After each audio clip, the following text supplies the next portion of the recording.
大家好，欢迎来到异乡的厨房。今天跟大家分享的是墨鱼大烤，这是一道盐美味香的上海菜。这里我准备了2磅的墨鱼，2磅的五花肉，还准备这道菜需要所有的调料。这道菜就是墨鱼和五花肉放在一起用文火炖煮，它的做法与我们家常的炖肉很相似。我也准备了我炖肉用的卤料包。现在开始准备一下食材。五花肉洗净，切成自己喜欢的大小。我这里的五花肉切成与我平时做红烧肉差不多大小的块状。五花肉切好后焯水。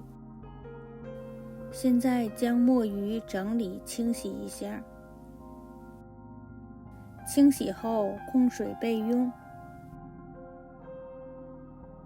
鸡蛋煮熟去皮，这样用刀在煮好的鸡蛋上划上小口，是为了让鸡蛋更好的入味儿。炖锅坐火上，将墨鱼和肉放入，再放入洋葱、姜和准备好的卤料包，也放入所有准备好的料汁。因为没有特意去买上海红乳，我用了我家常备的王致和红乳，所以在调料包里我加了一些红曲米。再加入准备好的老抽、生抽，还有料酒，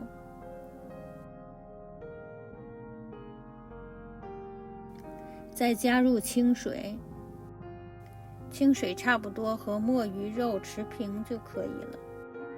现在再加入1勺白糖，放入煮熟的鸡蛋，用大火烧开。烧开后转中小火炖大约1个小时。这时也将放入的鸡蛋翻动一下。在炖煮的过程当中翻面1次。1个小时后加入盐。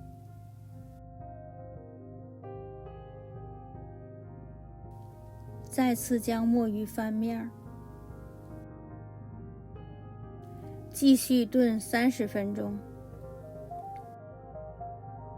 炖好后将墨鱼取出，切好按自己的喜欢简单摆个盘儿，再将炖好的猪肉和鸡蛋放好。我用卤肉汁烩了豆角、红萝卜和腐竹，可以品尝一下了。红烧肉肥而不腻，墨鱼咸鲜可口，吸收了浓郁酱汁的鸡蛋味道鲜香。这就是我今天分享的美味墨鱼大烤。如果您喜欢我分享的家常菜，请订阅我的频道。谢谢大家收看，咱们下次再聚。